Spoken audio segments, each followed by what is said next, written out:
दुर्गा सप्तशती के 7वें अध्याय में चंड और मुंड के वध का वर्णन इस प्रकार किया गया है। महर्षि मेधा ने कहा, दैत्यराज की आज्ञा पाकर चंड और मुंड चतुरंगनी सेना को साथ लेकर हथियार उठाए हुए देवता से लड़ने के लिए चल पड़े।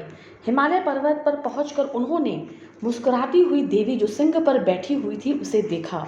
जब असुर उनको पकड़ने के लिए तलवारें लेकर उनकी ओर बढ़े तब अंबिका को उन पर बड़ा क्रोध आया और मारे क्रोध के उनका मुख काला पड़ गया।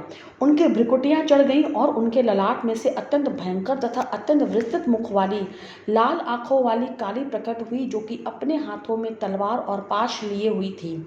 वह विचित्र खड्ग धारण किए हुई थी तथा चीते के चर्म की साड़ी एवं नरमुंडों की माला पहन रखी थी। उसका मांस सूखा हुआ था और शरीर केवल हड्डियों का ढांचा था, और जो भयंकर शब्दों से दिशाओं को पूर्ण कर रही थी।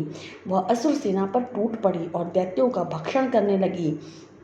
वह पार्श्व रक्षकों, अंकुशधारी महावतों, हाथियों पर सवार योद्धाओं और घंटा सहित हाथियों को एक साथ पकड़ पकड़ कर अपने मुंह में डाल रही थी, और इस प्रकार वह घोड़ों, रथों, सारथियों व रथों में बैठे हुए सैनिकों को मुंह में डालकर भयानक रूप से चबा रही थी।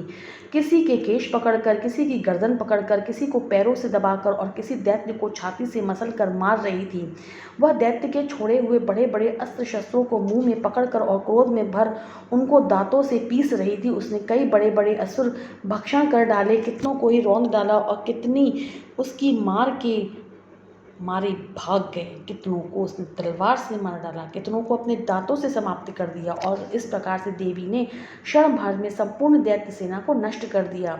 यह देख महापराक्रमी चंड काली देवी की ओर लपका और मुंड ने भी देवी पर अपनी भयानक बाणों की वर्षा आरंभ कर दी और अपने हजारों चक्र उस पर छोड़े। उस समय वह चमकते हुए बाण व चक्र देवी के मुख में प्रविष्ट हुए और इस प्रकार दिख रहे थे जैसे मानो बहुत से सूर्य मेघों की घटाओं में प्रविष्ट करके दिख रहे हों, जैसे मानो बहुत से सूर्य मेघों की घटाओं में प्रविष्ट हो रहे हों।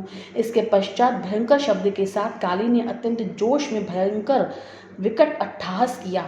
उनका भयंकर मुख देखा नहीं जाता था, उसके मुख में श्वेत दांतों की पंक्ति चमक रही थी। फिर उन्होंने तलवार हाथ में लेकर हुम शब्द कहकर चंड के ऊपर आक्रमण किया और उसके केश पकड़कर उसका सिर काटकर अलग कर दिया। चंड को मरा हुआ देखकर मुंड देवी की ओर लपका, परंतु देवी ने क्रोध में भरकर उसे भी अपने तलवार से यमलोक पहुंचा दिया। चंड और मुंड को मरा हुआ देखकर उसकी बाकी बची हुई सेना वहां से भाग गई। इसके पश्चात काली चंड और मुंड के कटे हुए सिरों को लेकर चंडिका के पास गई और प्रचंड अट्टहास के साथ कहने लगी, हे देवी, चंड और मुंड दो महादैत्यों को मारकर तुम्हारी भेंट कर दिया है। अब शुंभ और निशुंभ का तुमको स्वयं वध करना है। महर्षि मेधा ने कहा, वहां लाए हुए चंड और मुंड के सिरों को देखकर कल्याणमयी चंडी ने काली से मधुर वाणी में कहा, हे देवी, तुम चूंकि चंड और मुंड को मेरे पास लेके आई हो, अतः संसार में तुम चामुंडा के नाम से विख्यात होगी।